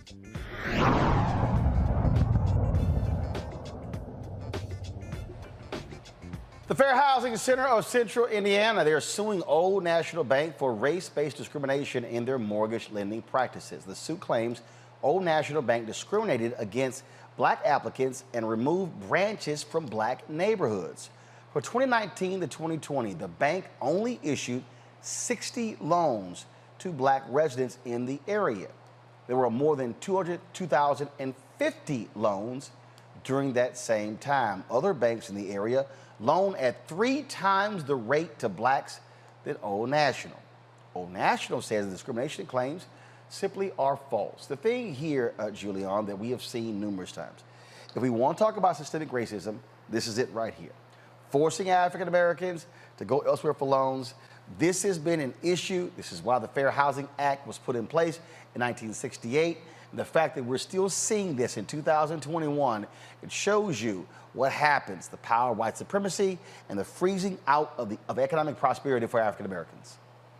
You know, Roland, absolutely. We can look at the history of the Fair Housing Act and why we needed a Fair Housing Act, how many people were redlined out of opportunities, how many neighborhoods basically were redlined out of the ability to borrow. When you look at Black home ownership, you're looking at, first of all, about a 20% gap between Black home ownership and white home ownership. And that ain't nothing but racism. When you go down and break it down by income, et cetera, we are equally qualified. We're all too often sidelined to subprime loans and other things. And we saw this in the 2008 recession meltdown, when many of us were so much more vulnerable than others were. But that's just part A. Part B is the extent to which basically discretion has been used to allow white people to jump ahead of the line, even with faulty credit scores, while Black people who are eminently qualified did not have the opportunity. The fact that this bank gave out so few loans, so few that you can count them, speaks to not only their racism, but also their intentions. Now they said, oh, gee, we don't know what happened. Here's what happened, y'all. Y'all decided that Black people were not credit worthy even when we were. And so the lawsuit should go through. Of course, in this judicial climate, we're not sure what's going to happen with it, but we have to do this over and over and over again, because access to capital, access to credit is access to personal and professional success. And we've just been sidelined from it. It's absurd. You know, it is, it's amazing to me, Kelly, when you hear these idiots go, oh my God, all you do is talk about race. All you do, you're racist. This is real simple. If you stop doing racist shit, I won't have to talk about racism. It is. Yeah, I mean, it's as simple as that. The fact that they're calling you racist, that's a whole nother conversation in and of itself. But the fact of the matter is, where there is discrimination, wherever Black Americans or Black people in this country have been underserviced or disserviced in any regard, 9.9 times out of 10 racism is involved. So in order to rectify those situations, you need to address racism. But furthermore, racism is not a Black person issue. It is a white person issue that has been relegated to Black people to fix. And that is unfortunate, but that in and of itself is racist. So you have to take all of that into consideration when people make comments like that. Clearly, the ignorance is abundant. But this lawsuit is a step in the right direction as to regarding rectifying it. It does not surprise me that something like this happened in 21, because again, racism. But again, it's a step in the right direction, and hopefully it'll signal to other banks and entities who have the power to lend money for homes and mortgages, not to do this BS anymore. Makongo. You know, one of the things I would be very interested to see is what are the terms of those loans that the few Black people, the 60 people got? Are they the same as the type of rates that other people of comparable credit and income got? Because I'm pretty sure that there's probably a disparity there as it relates to interest rates. But this is another example, as Kelly was saying, in 2021 of how racism is still very active and very present. And it's throughout the entire housing industry, whether we're talking about the loans, whether we're talking about the neighborhoods many of us feel that we're able to move into, but even the appraisal process, where stories come out talking about, well, if you're Black and selling a home, take down anything that shows that you're Black, African art, pictures of your family and the like, because your house will get appraised less. There was one story with a Black woman who brought in a white man to pose as the homeowner, and the house got appraised at $100,000 higher. And so this racism is still present in the industry today, and it's terrible because all of us are just fighting to get to that next level in terms of our lives. But organizations like this bank, are preventing that, and I'm glad that this lawsuit has been filed, and I'm very interested to see what the terms of these loans are for the black people who got them compared to the other people who got loans from that bank as well, because I think there's another there as well. And as I said, you know, people don't understand when you're denying the mortgages, you're forcing African Americans to go pay higher rates elsewhere. This was a part of the subprime loan lending crisis. There were African Americans, Julian, who qualified for prime loans, who were denied, who were forced to get subprime loans, paying higher interest rates and balloon payments. A third of all African Americans with subprime loans qualified for regular loans. If you looked at their paperwork, they qualified for regular loans, but banks basically took them in another direction. This has always been the story. If you look at black women, Roland, purchasing automobiles, equal credit to white women, still paying at a higher interest rate because what? Banker discretion. This discretion allows people who have financial power to essentially use their bias, and some people call it unconscious bias. I call it conscious bias. But it allows them to use their bias to extract more money from black people. This is called predatory capitalism on steroids, and it happens over and over and over again. We do everything we're supposed to do. We obey the rules. We check the boxes. We pay our bills on time, and we still are not qualified according to these bankers who would prefer to have us pay more, in other words, to make them make more money, than to allow us the same terms and conditions that they give to their cousins. And that, again, that's the piece there that we're going to keep focusing on, folks, the economic impact, how we are impacted by these decisions. Let me go to a quick break. We come back. Remember that black couple looking for a house in Michigan? They're going to slap the cops with a lawsuit. We'll give the details next on Roland Martin Unfiltered right here on the Black Star Network.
Maureen is saving big holiday shopping at Amazon. So now she's free to become Maureen the Merrier. Food is her love language, and she really loves her grandson. Like, really loves. Yo, what's up? This your boy Ice Cube. What's up? I'm Lance Gross, and you're watching Roland Martin Unfiltered.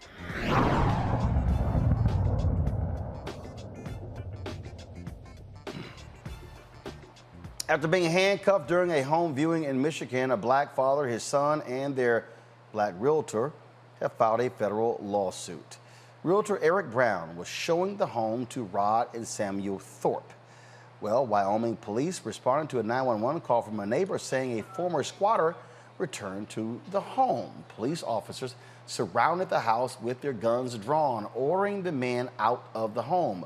Officers handcuffed all three of them, and once Brown proved his identity, police let them go. The men are now suing for unlawful detainment, excessive force, violations of equal protection, assault and battery, false imprisonment, and intentional infliction of emotional distress. The Wyoming City Police Department denies race played a role in the incident. Really, Kelly?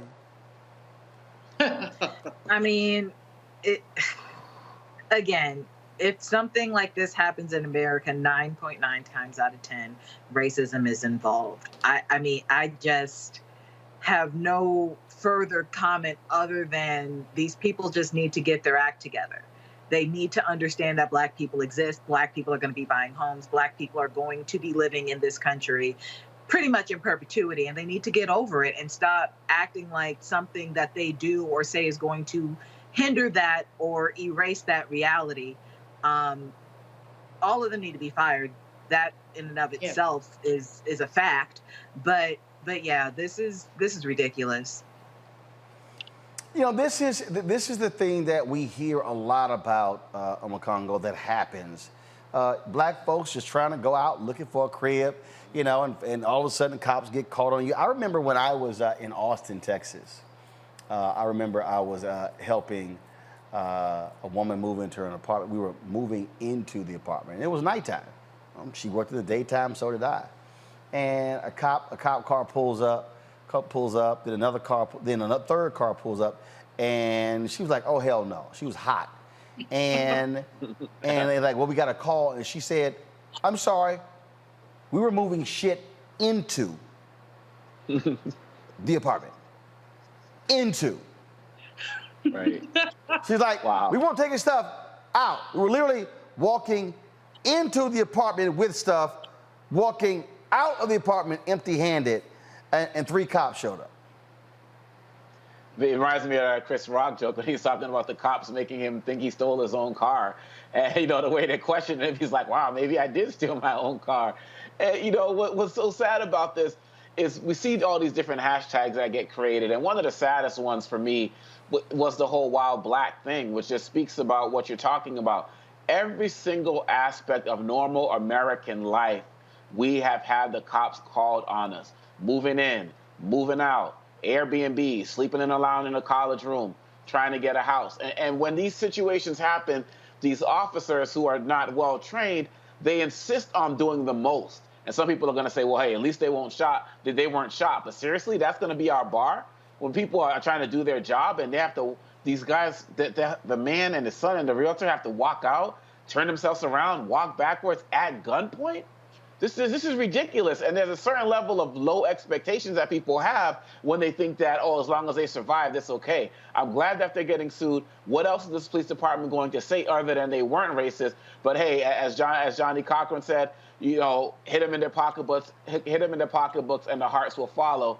And this is what we have to do to make sure that everybody pays, and that's how it's going to make sure it happens again. Because I understand people talk about the importance of sensitivity training, and that is important. But that financial piece is also equally as important. And look, all we're trying to do, Julia, is buy a house. See, this is the thing that's crazy for me when we're talking about these stories. Black people are just trying to do regular, ordinary. Can we go to the mall? Can we go to the store? Can we shop to buy a house? I mean, this is the reality of being black in America. All we're trying to do is live. All we're trying to do is live. We try to do the same thing that everybody else does. Get up in the morning, eat our damn cereal, excuse my language, eat our cereal, work, or go wherever we go, come home, mind our business, buy a house, go to the grocery store. And all of these things have obstacles. And that's the problem, is that just living, just breathing, provides us with an obstacle. And that is why we have, today is Mental Health Day or some stuff like that. I mean, the Mental Health Day is about how you live underneath a cloud of anything you do can be challenged. So these brothers are looking at a house. This is a normal activity. And some boneheaded white people decided, I did myself there, boneheaded white people decided to call the popo because of whatever. Well, it's absurd. But this is the absurdity that black people live with every day. I can tell you stories upon stories. We can all tell stories. I have a colleague who was accused of breaking into some white woman's house. Well, he walked by the woman's house. His feet are size 12. The footprints they saw outside the house was size 9, but they incarcerated him overnight anyway, because he looked like somebody who might have been a criminal. And this happens over and over and over again. And it's a wonder all of us just don't go crazy. And some of us have.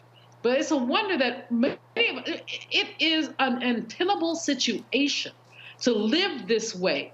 And it doesn't mean it happens every day, all the time to everybody. But the other piece of this, Richard Wright wrote about this in the 1940s, is that when we hear about this happening to these brothers, we know that it could happen to us. And how does that affect the ways that we interact with the world? So it's absurd. But again, this is one of the reasons why you, Roland Martin, are so important. Because these are the kind of stories that don't get told. And you got crazy, we didn't have any today. Maybe we have some later. No, we got one. Okay, but you have these people who truly, truly, truly believe that it's okay to do this bull crap. They really think that it's okay to call the police, to start mess, to really reduce our humanity to something less than. And so all these brothers are doing is trying to live, trying to buy a house. But, I've seen people pulled over we're driving while black. I mean, we have all the stories and all the hashtags. What we need to have, Omakongo is right. We need to have lawsuit, lawsuit, lawsuit, lawsuit, lawsuit. And all of those little white popos, they need to be fired. They need to be deep fried and then fired. This is just an absurdity. It is. All right, folks, got to go to break. We come back. Got a couple of crazy as white people segment for you. One, this dude did not like a leaf blower. So he rolled up on a couple of Latino brothers. Let's just say one of them tried to go Tyson Fury versus Wilder on his ass. Second, North Carolina teacher quits, saying that things that turned out different, she'll be owning some of her students. Yeah, in North Carolina. You're watching Roland Martin Unfiltered, the Black Star Network. Back in a moment. Oh, that spin class was brutal. Well, you can try using the Buick's massaging seat. Ooh, yeah, that's nice. Can I use Apple CarPlay to put some music on? Sure, it's wireless. Pick something we all like. Okay, hold on. What's your Buick's Wi-Fi password? Buick Envision 2021. Oh, you should pick something stronger. That's really predictable. That's a really tight spot. Don't worry, I used to hate parallel parking. Me too. Hey. Really outdid yourself. Yes, we did. The all-new Buick Envision, an SUV built around you, all of you. Betty is saving big holiday shopping at Amazon. So now, she's free to become Bear Hug Betty. Settle in, kids. You'll be there a while. Ooh, where you going? I'm Bill Duke. This is Diala Riddle, and you're watching Roland Martin, Unfiltered. Stay woke. No charcoal grills are allowed. I'm white. I got you, bro. Illegally selling water without a permit on my property. Whoa! Hey! Give us your bag. You don't live here. I'm uncomfortable. All right, so this segment actually started, 3 years ago when we launched this show, where you had black people who were just trying to sell lemonade, black people trying to deliver packages, and you had a typical white racist who would roll up on them and charge them and, and accost them. Well, there were a couple of Latino guys as they were trying to cut grass, and this one guy was not happy with them at all. Now, let me be clear, I don't like the use of the N-word by Latino guys in the video. I don't like black folks using the N-word. But let's just say he said, dude, you done caught me on the wrong day at the wrong time. About this, I've asked you to stop using that. They're not allowed. Bro, you're making my life difficult. Everybody that lives on this block, we can't have our windows open. just because this house wants some leaves removed doesn't mean that you guys get to break city ordinance. Here for 10 minutes. I don't care. We don't care either, bro. All right. All right, so watch out who the fuck you talking to like that, bro. Thank you, one, bro. I'm gonna let you know right now, nigga. Call the cops. I don't give a fuck what you do, bro. All right, bro. I'm not him, and I'm not the one in charge, bro. You fuck. Who's in charge then?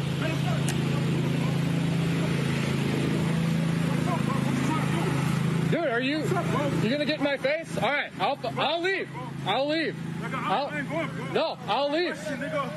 What's up, bro? Hey, what's the I'm gonna leave. I'm gonna leave. What's up, bro? What you gonna do? I'm leaving, man. Right, I'm bro. getting out of your face. Get the fuck out of my face, bro. I will. Because I'm not the one, bro. All right. All right. All right, bro. All right. I appreciate you, nigga. All right. We're working hard, bro. All right. You to come fuck with us, bro. All right. All right. I'm getting out. I'm getting out of here. I'm getting out of here, man. I'm getting out of here.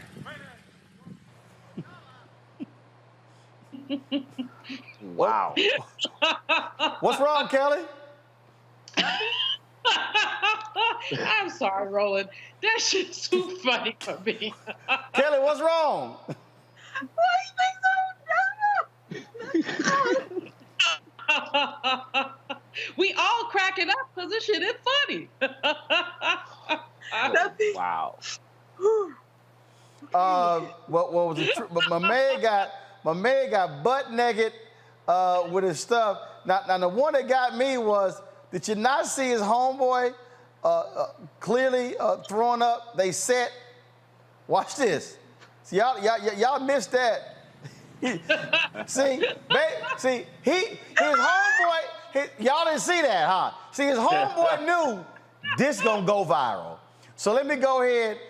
This has got 3.1 million views. My man took his shades off, his hat off. He took the hoodie off. He went straight at. He's like, I'm about to get butt naked. Now, hashtag Team Whip That Ass was about to be unveiled. Here's what I don't understand on Makongo. If you got a problem, go to the homeowner. Yep. Hello. Yep. That's and it's like, none of us here, want to see, violence happen or anything like that. But one of the things we say every time we do this segment is that people are tired. And I can guarantee that is not the first time that brother has had to deal with something like that before. And he lost it, shirt off, flexing. You thought when the shirt was going to come off, it was going to be like a six-pack or something like that. Dude didn't care. He got and flexed on the brother. Like, they mad, and it's like, we don't, and I'm glad that the guy backed off, but it's like you said, go to the homeowner, you know the address, you know where the person lives, handle it that way. Why are you going to come out with the camera and put these guys, like you said, who are just doing their job on blast like that? Did he expect that they were just going to get in the car and just say, oh, sorry, sir, and just drive off? People need to be careful, man, because folks have had enough. Dr. Marveau talked about it earlier, just trying to live. They didn't sign up for all of that. And we don't want to see the violence happen, but we understand why people are mad. And I'm glad the guy backed off because I didn't want to see a physical altercation. Go talk to the homeowner. Handle that like real people should. It's getting intense out there, man. I mean, but what that was about right there, Kelly, was, man, I'm not tired of you. I guarantee you that was not the first time that somebody had gone at him. And he was like, ain't him. Yep. He was like, you should talk to one of them. He said, I'm not the one, bro. He's not. And honestly, no one should be the one. Minding your business is the freest thing you can possibly do, and yet people act like it is so expensive they cannot afford it. Like, he was doing his job. You know what I'm saying? Like, he was doing what he's getting paid to do, and yet someone is imposing upon his space and his place of work for what? You know what I mean? And yes, I'm laughing because the entire thing is just comical on its face. But in reality, it is disturbing to think and to see why people feel like they have the authority and the unmitigated gall, the caucasity, to just do whatever they want as if they own everything. I mean, they don't. You know what I'm saying? And regarding him saying the N-word, that is not something that I condone. But in all fairness, we don't know whether this man is black in any regard. Again, Kelly. I don't care. I don't like the word whatsoever. Kelly. But I'm just saying. Kelly. I'm just saying. Kelly. Yes, sir. You know damn well the person with the phone wasn't black. Oh, no. I'm talking about the person who was, you know, approaching the guy with the phone. He was the one who said it. We know he ain't black. He was the one who said it. He ain't black. You know what? At the end of the day, bottom line is, look, there are a lot of Latinos out there who use the N-word. Again, I don't like it at all. But here's the piece that it boils down to, Julianne. Black and brown people are tired of being accosted for being. This dude should have complained. The homeowner hired them. Precisely. That's who you talk to. You don't go, oh, we can't open our windows and the other neighbors, so I need you to stop. No, you go to your neighbor who's the homeowner. Well, there you have it. The word that Kelly used that I have been using increasingly is caucasity. It's the way that these people simmer themselves in their whiteness, which makes them think they simmer themselves in, which makes them think that they in charge of everything. So they roll up on you to say anything to you about something that has nothing to do with them. And if they minded their own you-know-what business, then these kind of altercations would not occur. The fact is that we all have to live in this world. We see increasing diversity. We know that the white population is dropping. Hello, hello, hello. And as it drops, these threatened people feel like they can just roll up on folks and say stuff. And Omakongo, I love you dearly, my brother, but I wouldn't mind seeing a little violence. Okay, it wasn't just me? Okay. Walking around with, more love, people. We need more love. More love. Can of whip ass. Just a can of whip ass. And when folks go crazy like this, use that can of whip ass or mace or something. Just say, we ain't having it.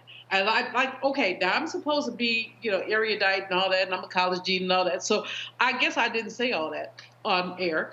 But more of us need to walk around with a can of whip ass. That's all I have to say. Hey, I'm just trying to tell folk, just let folk alone. Just let them alone. All right, y'all, North Carolina, a teacher has resigned after reports she was treating her black and white students differently. The Winterville Charter Academy teacher allegedly told black students that if it were not for the Constitution, they would be her slaves. In another incident, a black student was called a monkey by a white peer. When the black student asked the teacher to help, she responded, "We're all a little bit racist." The principal confirmed the teacher would not be returning on campus and that culturally sensitivity training will be made for the teacher who had resigned, along with current and future staff members. Okay, Roland. What part of North Carolina? Doesn't matter. It's North Carolina. But what part of North Carolina was this? What city was it? Winterville. Where is it? I don't know. You were the president there. I ain't live there. I ain't living on Winterville, obviously. You were in the state. Well, that's a big state. The South is special.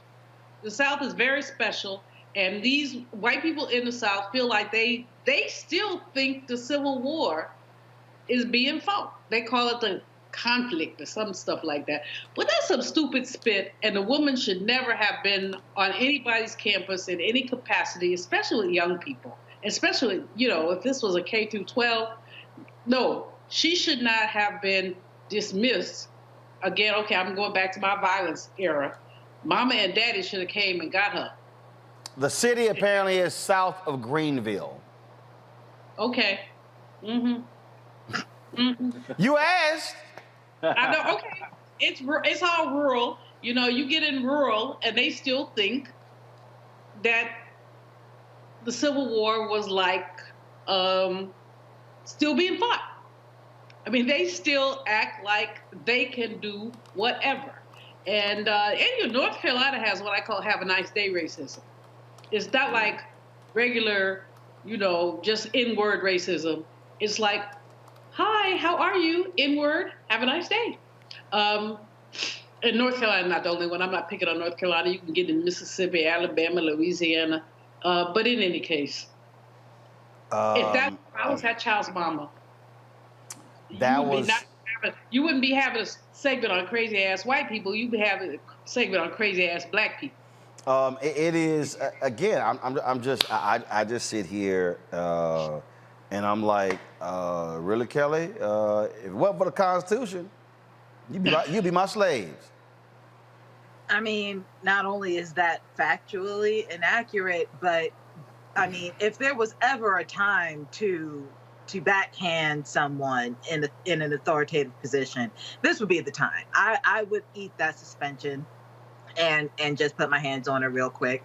Not gonna lie about that. But it also is interesting to me how something like this is remotely acceptable, yet people are still protesting critical race theory being taught in schools. Not that the actual title critical race theory needs to be there, because again, that's a legal concept for really law students, but the notion that Black history is not integrated into American history and history in general of this country, yet behavior like this is acceptable and backed by their history, it's absurd to me and incredibly ass backwards of any educational system to not be a proponent of any type of integrated historical race theory in schools. I feel like something like that would, lessen the chances of events like this happening, because people would be more aware of really what the hell they're talking about, frankly.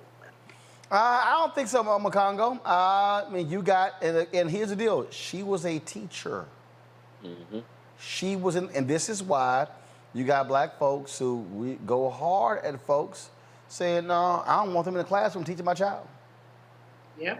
It's real. And going off of what Kelly was saying with the whole critical race theory, we had a Black principal who lost his job a couple of weeks ago over quote unquote critical race theory conversations. And so look, we have to understand, or education and teaching, and we know it was nonsense.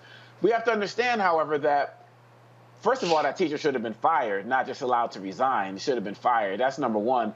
But number two, we also have to realize that with the rise of educators who are not getting vaccinated, relating it to COVID, and teachers who are disappearing from the classroom, more substitutes are being brought in. And many of them are coming in with this type of mentality. And they're looking at an opportunity to be in front of these kids as an opportunity to throw out some of their racist indoctrination. And they have no real education as it relates to being in front of the classroom at all. And so as tragic as this situation is, I fear that there are going to be more incidents of this where people are going to continue to fight critical race theory when they really should be fighting white preservation theory. And they're going to be coming into these classrooms saying more of this stuff. And if you have the wrong principal who feels like some of this stuff is just fine, it's just jokes, it's just classroom banter, a lot of this stuff is not even going to be reported, and there will be no consequences for some of these teachers, which is why we got to stay vocal and stay on them and make sure that there are consequences. Push back all day, every day. That's what we got to do. It's as simple as that. Folks, we're out of time. I certainly appreciate all three of you being with us. Don't forget, folks, if y'all want to support us at Roland Martin Unfiltered, please join our Bring the Funk fan club. Cash App, $RM Unfiltered. PayPal is R Martin Unfiltered. Venmo is RM Unfiltered. Zelle is Roland at RolandSMartin.com. Roland at RolandMartinUnfiltered.com. And don't forget, download the Black Star Network app. We have exceeded 17,000 downloads. We are less than 3,000 away from 20,000. The goal by December 31st is to hit 50,000 downloads. So again, download it on your Apple phone, Android TV, Roku, Fire, Amazon Fire TV, Xbox, Samsung Smart TV as well. Folks, that is it. I'll see y'all tomorrow. Glad to be back here in the studio. I'll see you right here at Roland Martin Unfiltered, the Black Star Network. Holla! Come back. Before I play the ad, yes, my Texas A&M Aggies did beat Alabama #1 in the country. Ricky Smiley is a little hurt. It was a rough weekend, y'all, for Alabama. Not only did Alabama lose to Texas A&M, Deontay Wilder got his ass whooped by Tyson Fury, got him knocked the hell out. So Ricky Smiley, remember, who's your daddy?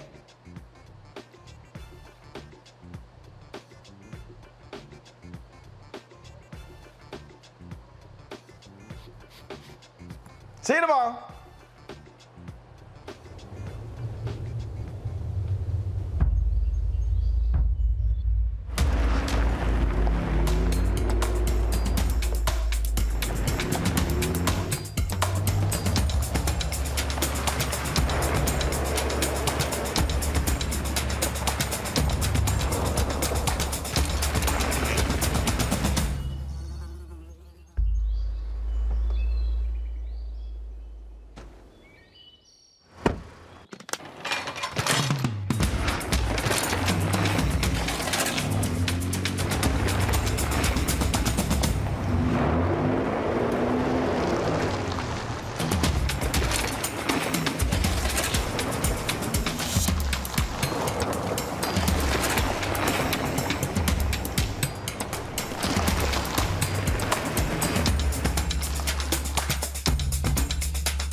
It's time to be smart. Roland Martin's doing this every day. Oh, no punches! Thank you, Roland Martin, for always giving voice to the issues. Look for Roland Martin in the whirlwind, to quote Marcus Garvey again. The video looks phenomenal, so I'm really excited to see it on my big screen. Support this man, Black Media. He makes sure that our stories are told. See, this difference between Black Star Network and Black-owned media and something like CNN. I got to defer to the brilliance of Dr. Carr and to the brilliance of the Black Star Network. I am rolling with Roland all the way. Honored to be on a show that you own. A black man owns the show. Folks, Black Star Network is here. I'm real revolutionary right now. Roland was amazing on there. Stay black. I love y'all. I can't commend you enough about this platform that you've created for us to be able to share who we are, what we're doing in the world, and the impact that we're having. Let's be smart. Bring your eyeballs home. You can't be Black-owned media and be scared. You dig?